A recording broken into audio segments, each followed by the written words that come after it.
What I'm mainly trying to do here, though, is to find the firmest way of suggesting that this curious footlight and three-ring heritage has been an almost ubiquitous and entirely significant reality in the lives of all 7 of the children in our family.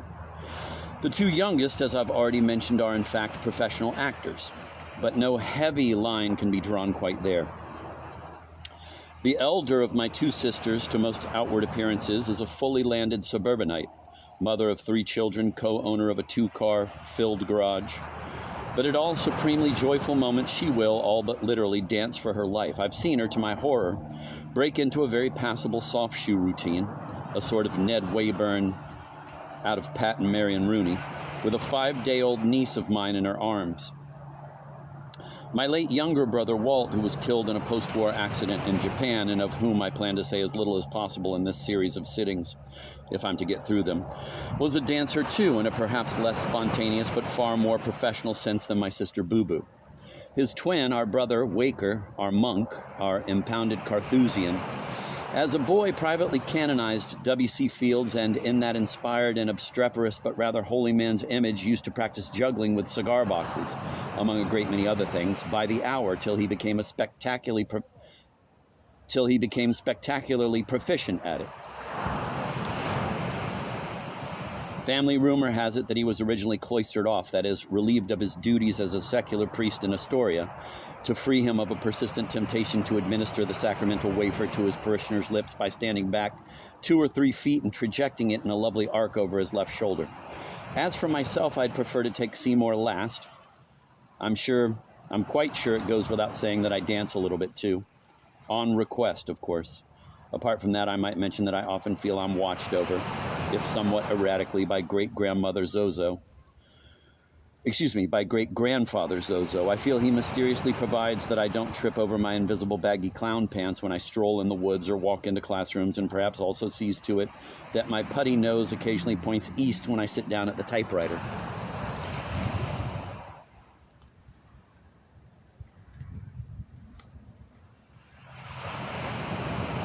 Nor, finally, did our Seymour himself live or die a whit less affected by his background than any of the rest of us. I've already mentioned that although I believe his poems couldn't be more personal or reveal him more completely, he goes through every one of them, even when the muse of absolute joy is sitting on his back, without spilling a single really autobiographical bean. The which, I suggest, though possibly not to everyone's taste, is highly literate vaudeville. A traditional first act, a man balancing words, emotions, a golden coronet on his chin, instead of the usual evening cane, chromium table, and champagne glass filled with water. But I have something far more explicit and leading to tell you than that. I've been waiting for it. In Brisbane, in 1922, when Seymour and I were 5 and 3, Les and Bessie played on the same bill for a couple of weeks with Joe Jackson, the redoubtable Joe Jackson of the nickel-plated trick bicycle that shone like something better than platinum to the very last row of the theater. A good many years later, not long after the outbreak of the Second World War, when Seymour and I had just recently moved into a small New York apartment of our own, our father, Les, as he'll be called hereafter, dropped in on us one evening on his way home from a pinochle game. He quite apparently had held very bad cards all afternoon. He came in, at any rate, rigidly predisposed to keep his overcoat on. He sat. He scowled at the furnishings. He turned my hand over to check for cigarette tar stains on my fingers, then asked Seymour how many cigarettes he smoked a day. He thought he found a fly in his highball. At length, when the conversation, in my view at least, was going straight to hell, he got up abruptly and went over to look at a photograph of himself and Bessie that had been newly tacked up on the wall. He glowered at it for a full minute or more, then turned around with a brusqueness no one in the family would have found unusual and asked Seymour if he remembered the time Joe Jackson had given him, Seymour, a ride on the handlebars of his bicycle all over the stage, around and around. Seymour, sitting in an old corduroy armchair across the room, a cigarette going, wearing a blue shirt, gray slacks, moccasins with the counters broken down, a shaving cut on the side of his face that I could see, replied gravely and at once, and in the special way he always answered questions from Les, as if they were the questions above all others he preferred to be asked in his life. He said he wasn't sure he had ever got off Joe Jackson's beautiful bicycle. And aside from its enormous sentimental value to my father personally, this answer, in a great many ways, was true.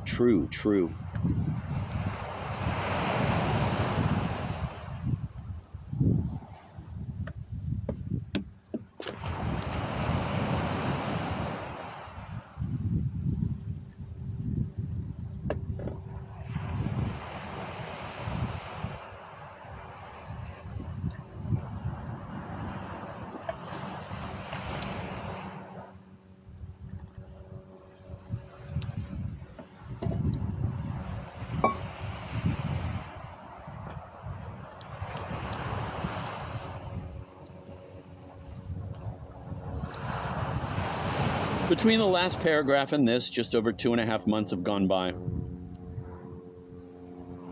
Elapsed.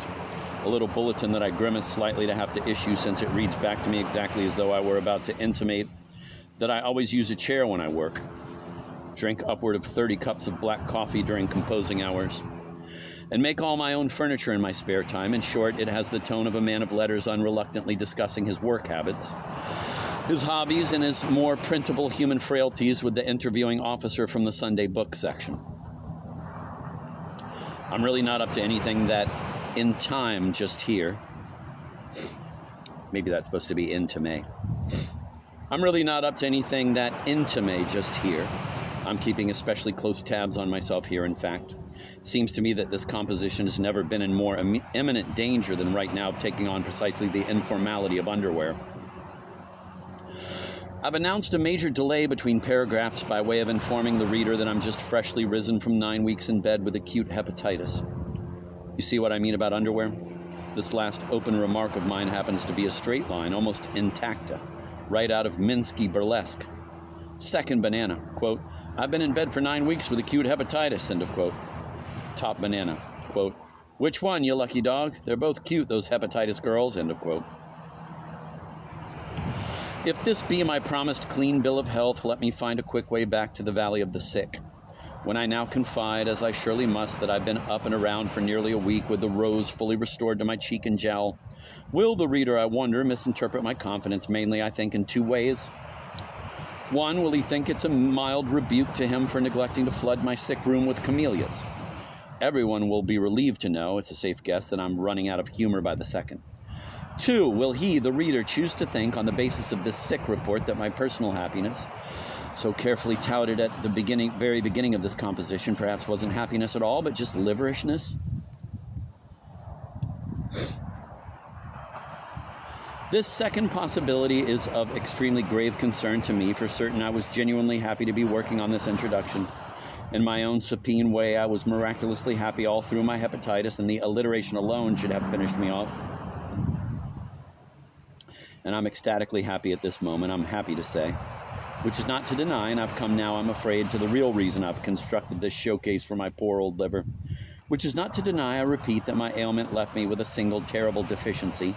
I hate dramatic indentations with all my heart, but I suppose I do need a new paragraph for this matter.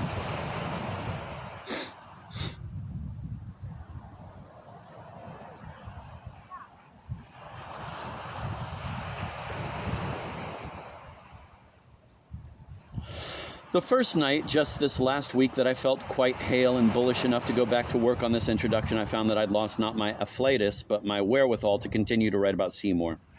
He'd grown too much while I was away. It was hardly credible. From the manageable giant he had been before I got sick, he had shot up in 9 short weeks into the most familiar human being of my life, the one person who was always much, much too large to fit on ordinary typewriter paper, any typewriter paper of mine anyway. To put it flatly, I panicked, and I panicked for 5 consecutive nights thereafter.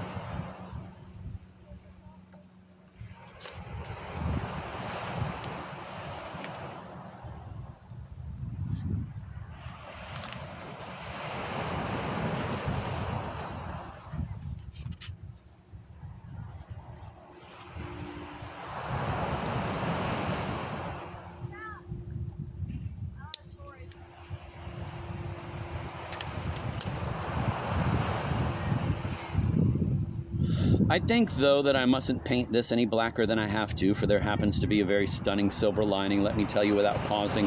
What I did tonight that makes me feel I'll be back at work tomorrow night, bigger and cockier and more objectionable possibly than ever.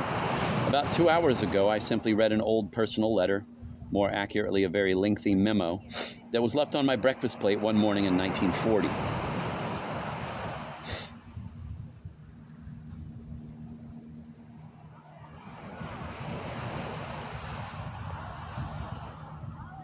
Under half a grapefruit, to be precise.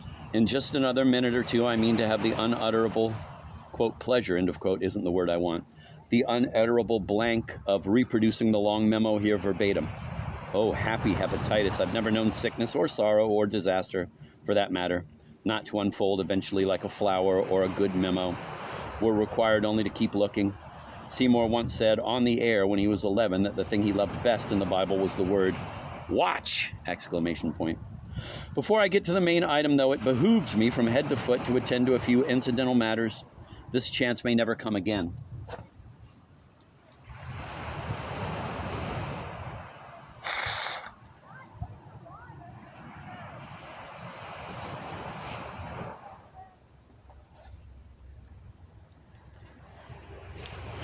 It seems a serious oversight, but I don't think I've said that it was my custom, my compulsion, whenever it was practical, and very often when it wasn't, to try out my new short stories on Seymour. That is, read them aloud to him, which I did molto agitato, with a clearly indicated required rest period for everybody at the finish. This is by way of saying that Seymour always refrained from making any comments after my voice had come to a stop. Instead, he usually looked at the ceiling for 5 or 10 minutes.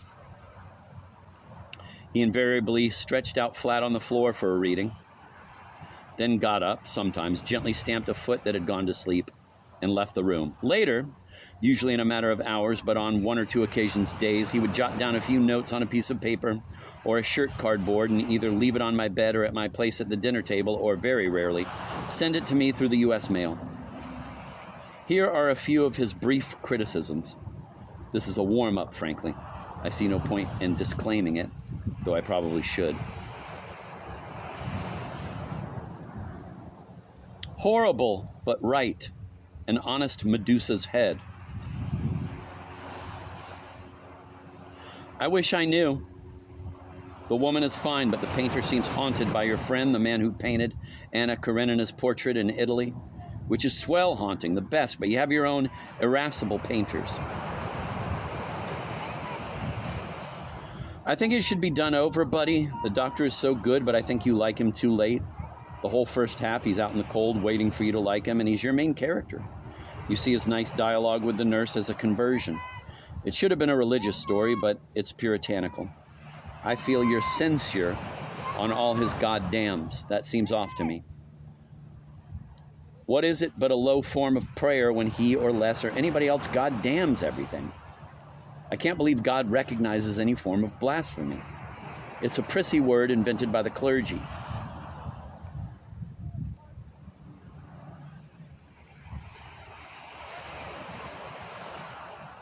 I'm so sorry about this one. I wasn't listening right. I'm so sorry. The first sentence threw me way off. Quote, Henshaw woke up that morning with a splitting head, end of quote. I count so heavily on you to finish off the fraudulent Henshaws in fiction. I count so heavily on you to finish off all the fraudulent Henshaws in fiction. There just are no Henshaws. Will you read it to me again?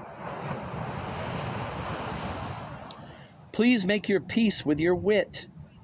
It's not going to go away, buddy. To dump it on your own advice would be as bad and unnatural as dumping your adjectives and adverbs because Professor B wants you to. What does he know about it? What do you really know about your own wit?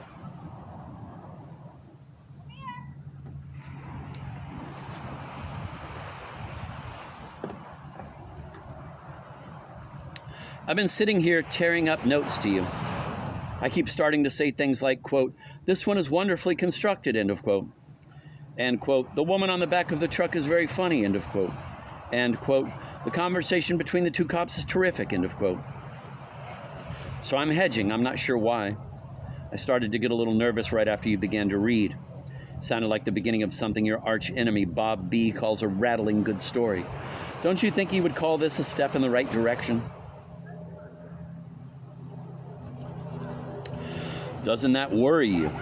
Even what is funny about the woman on the back of the truck doesn't sound like something you think is funny. It sounds much more like something that you think is universally considered very funny.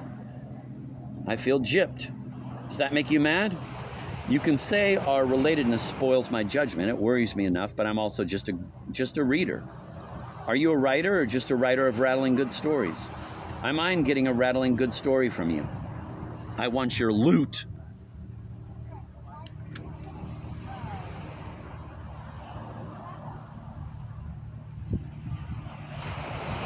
I can't get this new one off my mind. I don't know what to say about it. I know that the dangers of getting into sentimentality must have been. I know what the dangers of getting into sentimentality must have been. You got through it fine, maybe too fine. I wonder if I don't wish you'd slipped up a little. Can I write a little story for you? Once there was a great music critic, a distinguished authority on Wolfgang Amadeus Mozart. His little daughter went to PS9, where she was in the Glee Club. And this great music lover was very annoyed when she came home one day with another child to practice singing a medley of songs by Irving Berlin and Harold Arlen and Jerome Kern and people like that. Why shouldn't the children sing little simple Schubert Lieder instead of that, quote, trash, end of quote? So he went to the principal of the school and made a big stink about it. The principal was much impressed by such a distinguished person's arguments, and he agreed to turn the music appreciation teacher, a very old lady, over his knee. The great music lover left his office in very good spirits. On the way home, he thought over the brilliant arguments he had advanced in the principal's office, and his elation grew and grew. His chest expanded. His step quickened. He began to whistle a little tune. The tune, Katie, end of quote. The memo now, as presented with pride and resignation. Pride because, well, I'll pass that. Resignation because some of my faculty comrades may be listening, veteran inter-office cut-ups, all. And I have a notion that this particular enclosure is sooner or later bound to be entitled, quote, a 19-year-old prescription for writers and brothers and hepatitis convalescents who have lost their way and can't go on, end of quote. Ah, well, takes a cut-up to no one. Besides, I feel that my loins are oddly girded for this occasion.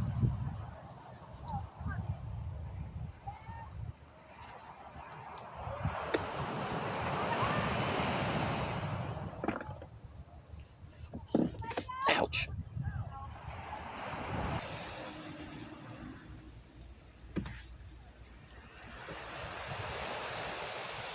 I think first that this was the lengthiest critical comment I ever had from Seymour about any literary effort of mine, and for that matter, probably the longest non-oral communique I ever got from him during his life. We very rarely wrote personal letters to each other, even during the war.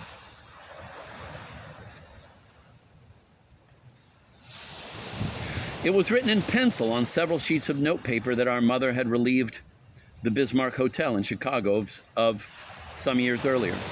He was responding to what was surely the most ambitious block of writing I had done up to that time.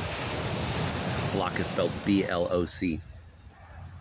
The year was 1940, and we were both still living in our parents' rather thickly populated apartment in the East 70s.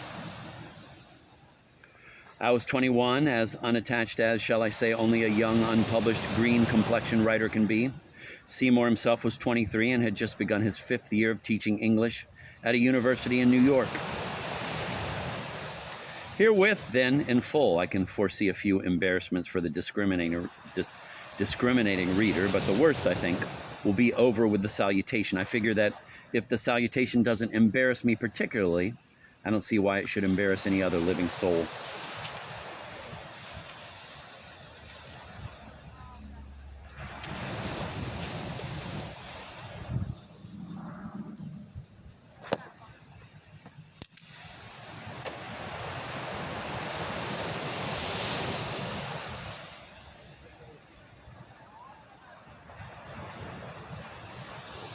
I think I'll pause before reading that letter.